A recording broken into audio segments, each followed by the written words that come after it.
ನಮಸ್ತೆ ಟಿವಿ 20 ಕನ್ನಡ ವಾಹಿನಿಗೆ ಸ್ವಾಗತ. ಹುಬ್ಬಳ್ಳಿಯಲ್ಲಿ ಬಾಲಕಿ ಕೊಲೆಯಾದ ಹಿನ್ನೆಲೆ ವಿಜಯನಗರದಲ್ಲಿ ಇರುವ ಅವರ ಮನೆಗೆ ಮಾಜಿ ಮುಖ್ಯಮಂತ್ರಿ ಸಂಸದ ಜಗದೀಶ್ ಶೆಟ್ಟರ್ ಅವರು ಭೇಟಿ ಕೊಟ್ಟು ಕುಟುಂಬಕ್ಕೆ ಸಾಂತ್ವನ ಹೇಳಿದ್ದಾರೆ.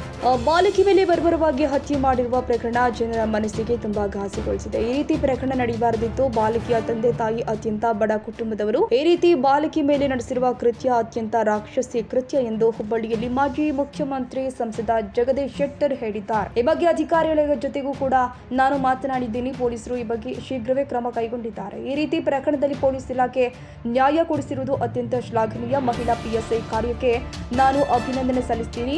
ರಾಜ್ಯದಲ್ಲಿ ಇಂತಹ ಪ್ರಕರಣಗಳು ಪದೇ ಪದೇ ನಡೀತಾ ಇವೆ. ಆದರೆ ಇತ್ತೀಚೆಗೆ ಗೃಹ ಸಚಿವರು ಇಂತಹ ಪ್ರಕರಣಗಳ ವಿಚಾರದಲ್ಲಿ ಬೇಜವಾಬ್ದಾರಿತನದ ಹೇಳಿಕೆ ಕೊಟ್ಟಿದ್ರು. ಇಂತಹ ಹೇಳಿಕೆ ಕೊಡುವುದು ಒಬ್ಬ ಗೃಹ ಮಂತ್ರಿಗೆ ಶೋಭೆ ತರುವಂತದ್ದಲ್ಲ. ನಗರದ ಪ್ರದೇಶದಲ್ಲಿ ಗಾಂಜಾ ಸೇವನೆ, ಗಾಂಜಾ ಮಾರಾಟ ಯಥೇಚ್ಛವಾಗಿ ನಡೀತಾ ಇದೆ. ಈ ವಿಚಾರವಾಗಿ ಗಾಂಜಾ ಮಾರಾಟ ಮೂಲವನ್ನ ಪತ್ತೆ ಹಚ್ಚುವ ನಿಟ್ಟಿನಲ್ಲಿ ಮುಂದಾಗಬೇಕು. ಗಾಂಜಾ ಮೂಲವನ್ನ ಪತ್ತೆ ಹಚ್ಚುವ ಕೆಲಸಕ್ಕೆ ಮುಂದಾದ್ರೆ ಮಾತ್ರ ಇಂತಹ ಪ್ರಕರಣಗಳನ್ನ ತಡೆಗಟ್ಟಲು ಸಾಧ್ಯ. ರಾಜ್ಯ ಸರ್ಕಾರ ಈಗಾಗಲೇ ಪರಿಹಾರ ಘೋಷಣೆ ಮಾಡಿದೆ. ಇನ್ನು ಹೆಚ್ಚಿನ ಪರಿಹಾರಕ್ಕಾಗಿ ಸರ್ಕಾರ ಮುಂದಾಗಬೇಕು. ಮೃತ ಬಾಲಕಿಯ ಕುಟುಂಬಕ್ಕೆ 25 ಲಕ್ಷ ಪರಿಹಾರ ಕೊಡಬೇಕು ಅಂತ ಒತ್ತಾಯಿಸಿದ್ರು. ಏನೊಂದು ಅತ್ಯಾಚಾರ ಮತ್ತು ಆಕಿನ ಅಪಹರಣ ಮಾಡ್ಕೊಂಡು ಹೋಗಿ ಬರಬರುವಾಗಿ ಹತ್ಯೆ ಮಾಡುವಂಥದ್ದು ಪ್ರಕರಣ, ಅದು ಬಹುಶಃ ಇಡೀ ರಾಜ್ಯದಲ್ಲಿ, ಇಡೀ ದೇಶದಲ್ಲಿ ಜನತೆಯ ಮನಸ್ಸನ್ನು ಭಾಳಷ್ಟು ಕುಲುಸಿದಾಗಿದೆ. ಎಲ್ಲರಿಗೂ ವೇದನೆ ಆಗಿದೆ. ಈ ರೀತಿ ಘಟನೆ ಆಗಬಾರ್ದಾಗಿತ್ತು. ಹೀಗಾಗಿ ಈ ಘಟನೆ ಆದ ಸಂದರ್ಭದಲ್ಲಿ ಅವರ ತಂದೆ ತಾಯಿಗೆ ಎಷ್ಟು ದುಃಖ ಆಗಿರ್ಬೋದು ಅನ್ನೋದು ಅರ್ಥ ಮಾಡ್ಕೋಬೇಕು ನಾವು. ಆ ಪಾಪ ಅವ್ರು ಬಡವರು ಇದ್ದಾರೆ.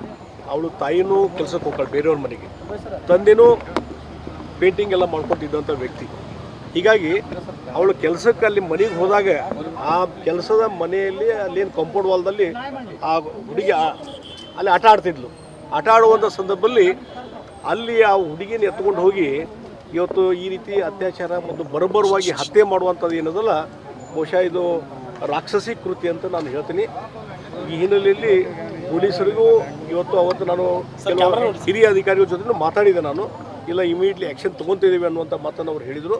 ಆಮೇಲೆ ಏನಾದರೂ ಪೊಲೀಸರು ಆ ಆರೋಪಿನ ತಕ್ಷಣ ಅರೆಸ್ಟ್ ಮಾಡಿಕೊಂಡು ಆತ ತಪ್ಪಿಸ್ಲಿಕ್ಕೂ ಪ್ರಯತ್ನ ಮಾಡಿದಾಗ ಅನ್ಪೂರ್ಣ ಅಂತ ಹೇಳಿ ಒಬ್ಬ PSI ಭಾಳ ಒಂದು ಒಳ್ಳೆಯ ರೀತಿಯಿಂದ ಸಾಹಸವನ್ನು ಮಾಡಿ ಇವತ್ತು ಗುಂಡು ಹಾಕುವಂಥದ್ದು, ಇನ್ನು ಕಾಲಿಗೆ ಗುಂಡು ಹಾಕಿದ್ದು, ಆಮೇಲೆ ಮುಂದೆ ತಪ್ಪಿಸ್ಲಿಕ್ಕೆ ಪ್ರಯತ್ನ ಮಾಡಿದಾಗ ಬೆನ್ನಿಗೂ ಗುಂಡು ಹಾಕಿದಾಗ ಆತ ಏನು ಮರಳಪತ್ತ ಬಹುಶಃ ಇವತ್ತೇನು ಕೋರ್ಟು ಕಚೇರಿಗಳಲ್ಲಿ ಏನೊಂದು ನ್ಯಾಯ ಸಿಗಬೇಕು, ಆ ನ್ಯಾಯ ತಕ್ಷಣವೇ ಈ ರೀತಿಯಾದಂಥ ಅತ್ಯಾಚಾರ ಮಾಡಿದಂಥ ಬರಬರ ಹತ್ಯೆ ಮಾಡಿದಂಥ ವ್ಯಕ್ತಿಗೆ ಇವತ್ತೇನು ಶಿಕ್ಷೆ ಆಯ್ತಲ್ಲ, ಇದನ್ನು ನಾನು ಶ್ಲಾಘಿಸ್ತೀನಿ.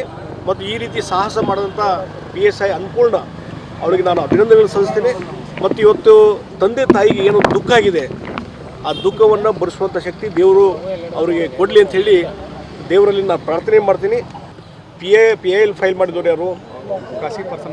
ಖಾಸಗಿ ಪರ್ಸನ್ ಏನಂತ ಅಲ್ಲೇ ಪೋಸ್ಟ್ ಮಾರ್ಟಮ್ ಮಾಡಬಾರ್ದು ನೋಡಿ. ಪೋಸ್ಟ್ ಮಾರ್ಟಮ್ ಮಾಡಿದಾಗ ನಿಜವಾದಂಥ ಪರಿಸ್ಥಿತಿ ಇನ್ನೂ ಗುರ್ತದೆ. ಈ ಗಾಂಜಾ ಸೇವನೆ ಬಗ್ಗೆ ಒಂದಿಷ್ಟು ಸಂಶಯ ಇದ್ದಾವೆ. ಪೋಸ್ಟ್ ಮಾರ್ಟಮ್ ಮಾಡಿದಾಗ ಗುರ್ತಾಗ್ತದೆ. ಅದಕ್ಕಾಗಿ ಪೋಸ್ಟ್ ಮಾರ್ಟಮ್ ಮಾಡುವಂಥದ್ದು ಅವಶ್ಯಕತೆ ಇದೆ. ಮೋಸ್ಟ್ಲಿ ನ್ಯಾಯಾಂಗವೂ ಸಹಿತ ಅದಕ್ಕೆ ಅಲೋ ಮಾಡಲಿಕ್ಕೆಲ್ಲ PILನ ಅದಕ್ಕೆ PM ಗೆ ಅಲೋ ಮಾಡೇ ಮಾಡ್ತಾರೆ. ಅದಕ್ಕೆ ರಾಜ್ಯ ಸರ್ಕಾರವು ಅದಕ್ಕೆ ಹೆಚ್ಚಿನ ರೀತಿ ಪ್ರಯತ್ನ ಮಾಡಿ PM ಪೋಸ್ಟ್ ಮಾರ್ಟಮ್ ಮಾಡಲಿಕ್ಕೆ ಅವಕಾಶ ತೆಗೆದುಕೊಂಡು ಅದನ್ನು ಮಾಡಬೇಕು ಅನ್ನುವಂಥ ಒತ್ತಾಯವನ್ನು ನಾನು ಮಾಡ್ತೀನಿ. ಈಗ ಕುಟುಂಬಕ್ಕೆ ಏನಾದರೂ ಸಹಾಯ? ಕುಟುಂಬಕ್ಕೆ ಇವತ್ತೇನಾಗಿದೆ, 10 ಲಕ್ಷ ಘೋಷಣೆ ಮಾಡಿದ್ದಾರೆ ರಾಜ್ಯ ಸರ್ಕಾರದವರು. ನಾನು ಹೇಳಿದೆ ಕನಿಷ್ಠ 25 ಲಕ್ಷ. ಯಾಕೆಂದ್ರೆ ಅವ್ರಿಗೆ ಪೂರ್ತಿ ಬಡ ಕುಟುಂಬ ಇದೆ ಮತ್ತು ದುಡ್ದೇ ತಿನ್ನಬೇಕು ಬೆಳಗಿನ ಸಾಯಂಕಾಲ. ಒಂದು ಮಗುವನ್ನು ಕಳ್ಕೊಂಡಿದ್ದಾರೆ. ಅದಕ್ಕಾಗಿ ಆ ದುಃಖದಲ್ಲಿದ್ದಾರೆ. ಅವರ ಒಂದು ಉದ್ಯೋಗಾವಕಾಶ ಮತ್ತೊಂದು ಕಾರಣದ ಸಲುವಾಗಿ ಮತ್ತೊಂದು ಮಗಳು ಹ್ಯಾಂಡಿಕ್ಯಾಪ್ ಅದಾಳೆ. ಅದಕ್ಕಾಗಿ ಇತ್ತೀಚೆಗೆ ಹುಬ್ಬಳ್ಳಿಯಲ್ಲಿ ಬಾಲಕಿ ಮೇಲೆ ಅತ್ಯಾಚಾರಕ್ಕೆ ಯತ್ನಿಸಿ ಕೊಲೆ ಮಾಡಲಾಗಿತ್ತು. ಈ ಘಟನೆಗೆ ಸಂಬಂಧಪಟ್ಟಂತೆ ಆರೋಪಿಯನ್ನ ಎನ್ಕೌಂಟರ್ ಮಾಡಲಾಗಿತ್ತು. ಕನ್ನಡಿಗರ ಮೆಚ್ಚಿನ ನಿಮ್ಮ TV 20 ಕನ್ನಡ ವಾಹಿನಿ ಇದೀಗ ಟಿವಿಯಲ್ಲಿ ಲಭ್ಯ.